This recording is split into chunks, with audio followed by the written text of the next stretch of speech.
Halo teman-teman developer, di video kali ini kita akan bahas chapter terakhir dari Rustbook. Kita akan membuat web server sederhana berbasis Rust dengan beberapa hal pendukung yang diantaranya Listen TCP Connection, Basic Parsing HTTP Request, Basic Handling HTTP Response, serta Basic Implementation Thread Pool. Sedikit pengantar mengenai web server, ada dua jenis protokol utama yang dibutuhkan dalam membuat web server, yaitu HTTP dan TCP protokol. Yang keduanya ini tuh merupakan request response protokol, di mana klien membuat request dan server menerima request itu dan memberikan responnya. Untuk konten request dan responnya akan ditentukan oleh protokol ini. Kemudian TCP dia itu berada di low level layer, yaitu di transport layer, dan untuk HTTP sendiri dia berada di level atas dari TCP, yaitu di application layer. Teman-teman nanti bisa cek aja langsung di internet dengan keyword OC layer ataupun TCP IP model untuk detailnya seperti itu. Oke, langsung aja kita ke bagian pertama, kita buat web server. Yang pertama itu kita tambahkan modul pendukung untuk menghandle TCP connection. Berarti di sini kita use std net kemudian TCP listener.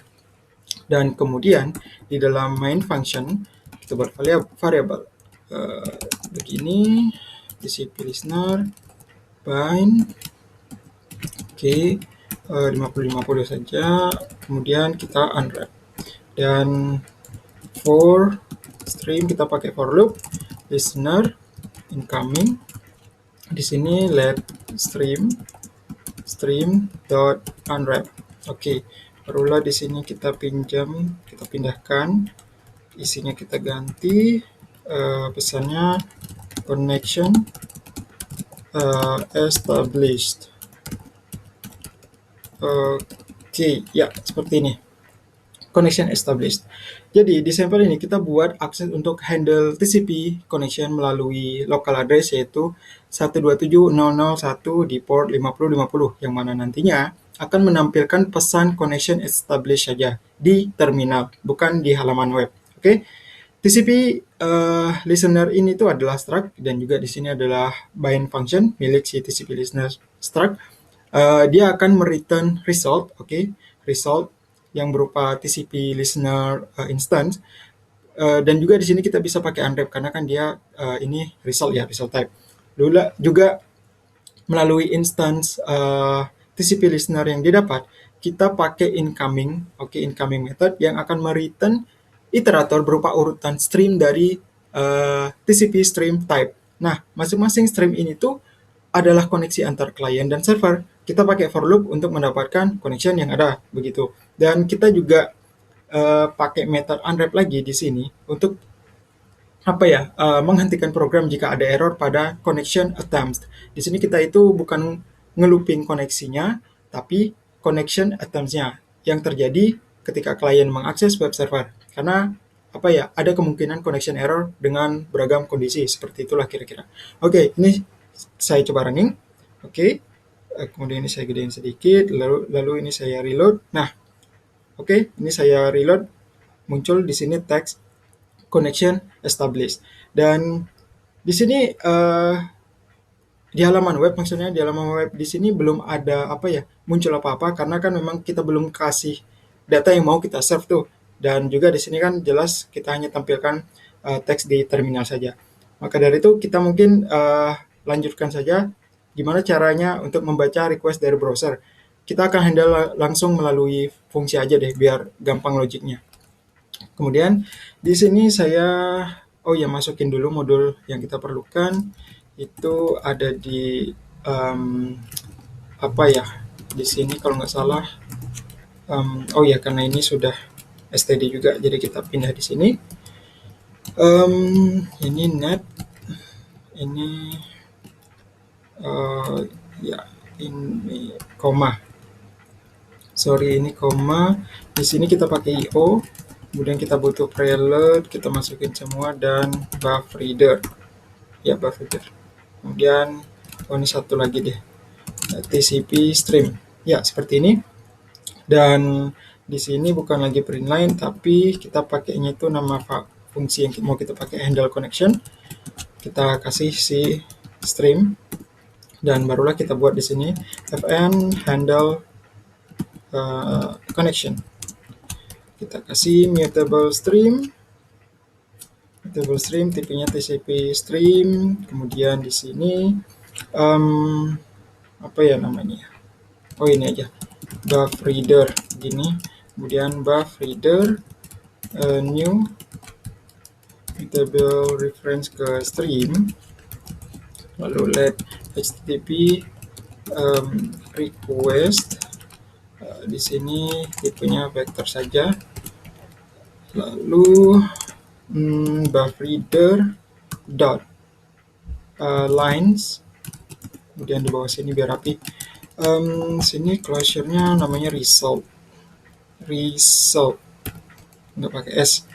Kemudian resultnya kita unwrap, lalu juga take while di sini line is empty ya, dan yang terakhir langsung kita collect.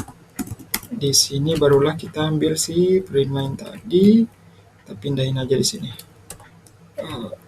Di sini nama isinya request,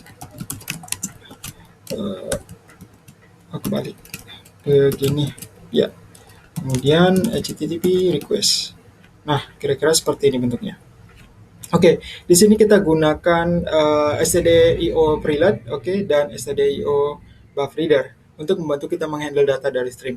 Lalu isi for loop di sini kita ganti dengan fungsi handle connection yang mengambil data dari TCP stream dan menampilkan datanya yang dikirimkan oleh si browser begitu. Dan di dalam body fungsi yang kita buat di sini, kita buat instance buff reader begitu berupa mutable referensi stream. Juga kita buat variable HTTP request, ini saya indent dulu. Nah, HTTP request untuk menampung data dari hasil yang didapat buffer, kita jadikan bentuknya berupa vektor, biar gampang juga kita baca nantinya, seperti itu. Oke, kita langsung coba jalankan. Ini saya run, kemudian saya reload. Ya, ini hasilnya. Nah, di sini coba saya gedein. Oke. Kita sudah coba reload tadi, dan ini hasil yang didapatkan. Yang tertampil di terminal ini adalah request dari data browser.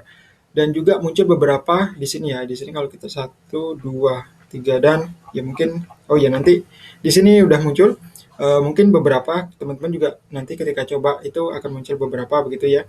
Yang mana muncul di sini karena browser mencoba meminta respon dari program kita, tapi kita kan belum ada buat respon sama sekali tuh dalam programnya, dan juga hasil yang muncul itu kemungkinan berbeda tergantung browser yang mencoba mengaksesnya. Saya di sini pakai Brave begitu. Oke, baik. Setelah ini kita sudah sudah berhasil membaca request browser begitu. Jadi kita lanjutkan dengan memberikan respon ke kliennya. Oke. Kita akan berikan respon mungkin berupa standar sukses saja ya, dengan status code 200 begitu. Jadi mungkin langsung kita modifikasi aja di fungsi ini. Kita buat mungkin response, lalu di sini http garing 1.1.200, oke. Di sini rnrn. Nah, seperti ini bentuknya. Dan di sini kita nggak pakai print line lagi, tapi kita langsung kasih stream. Untuk si kliennya itu responnya response as byte, oke. Kemudian di sini unwrap. Nah, seperti ini. Kita di sini tambahkan ini saya kasih underscore dulu deh. Ini di komen aja dulu. Karena ya udah nggak apa-apa. Di underscore dulu. Oke, di sini kita tambahkan teks data response sesuai dengan standar HTTP ya. Di sini kita pakai HTTP garing 1.1.200 oke rnrn. Nah, teman-teman bisa cek format lengkapnya ya di internet untuk yang ini standar teks yang seperti ini. Kita gunakan juga di sini method write all, oke. Di stream begitu, yang mana membutuhkan byte slice, makanya di sini kita respon kita pakaikan as byte begitu. Dan juga di sini kita pakai unwrap lagi. Oke, kita pakai unwrap. Pokoknya unwrap itu untuk menghandle kemungkinan error lah, seperti itu, gampangnya begitu ya. Oke, kita coba jalankan lagi deh di sini. Ini run, Kemudian kalau saya reload, oke, nah di sini sekarang yang tertampil adalah halaman kosong, bukan lagi seperti error yang tadi. Ini saya reload lagi, oke, aman. Jadi di sini program kita sudah berhasil memberikan respon ke browser, meskipun masih halaman kosong. Tapi dengan halaman kosong begini aja kan kurang menarik ya. Mungkin baiknya kita buatkan respon default page untuk web server ini, dan karena itu kita buat HTML eh, HTML file begitu. Saya sudah buat di sini. Teman-teman juga bisa buat bebas isi kontennya seperti apa. Ini simple banget sih. Ada headline-nya doang, header title-nya, kemudian ada paragraf hello visitor seperti itu. Teman-teman bebas mau bikin seperti apa. Oke? Dan kemudian kita perlu modifikasi di sini karena kita berurusan dengan file, kita tambahkan metode fs, dan kemudian di sini kita perlu sedikit modifikasi. Yang pertama itu ini saya duplikat, namanya bukan lagi response, ini adalah status line begitu. rn-nya kita hapus di sini, kemudian let contents kfs read to string index.html. Oh ini string, sorry. Oke, kemudian di sini unwrap, dan kemudian let length di sini contents.length seperti ini. Dan untuk responsnya kita pakai itu format makro. Di sini format makro. Oke, ini adalah status line. Lalu juga rn, di sini content length. Di sini kita kasih length-nya, dan kemudian rn ya, barulah si contents seperti ini ya, kira-kira seperti ini. Jadi di sini kita tambahkan fs modul untuk membaca konten HTML kita begitu, dan variabel HTTP request ini bisa diabaikan dulu aja, nggak apa-apa.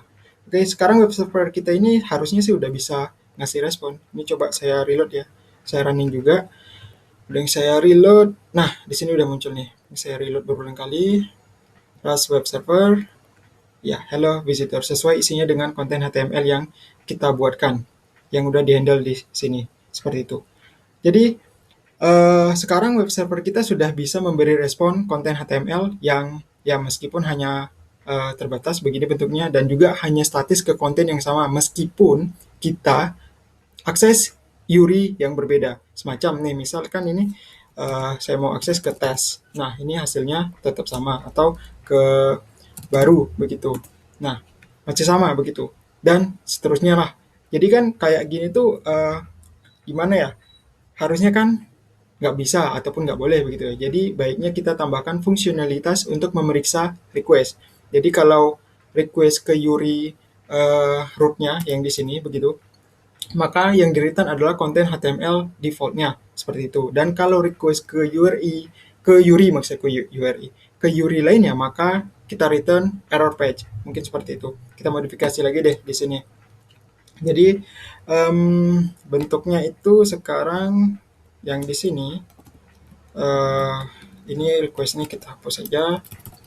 Kita di sini pakai let request line begitu, buff reader, kemudian lines, kemudian next, ini next, kemudian unwrap begini, dan di sini kita pakai let status line file name if request line sama dengan get slash begitu ya, URI slash http _1.1, maka kita mau di sini http _1.1 200 oke. Kemudian di sini file name-nya adalah index.html seperti ini. Else-nya di sini adalah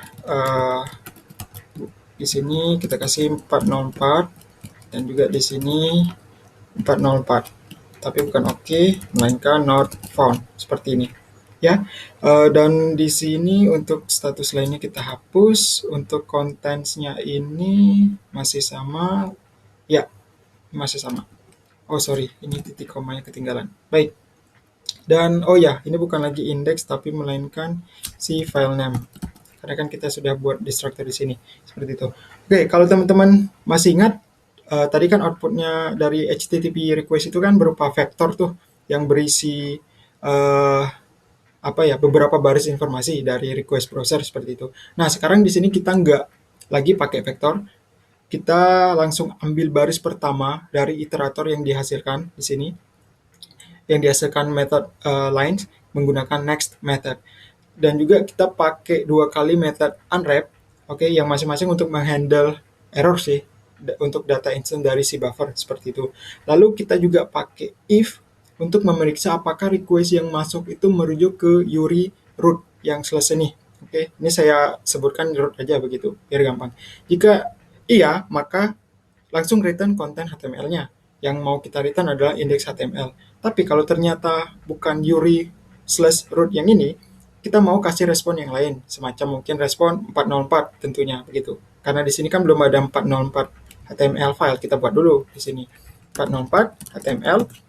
Ini kita kopas, kontennya di sini mungkin di sini kasih 404. Oops, sorry. Seperti ini 404 not found. Oke, ini kapital aja nih. Page not found seperti ini.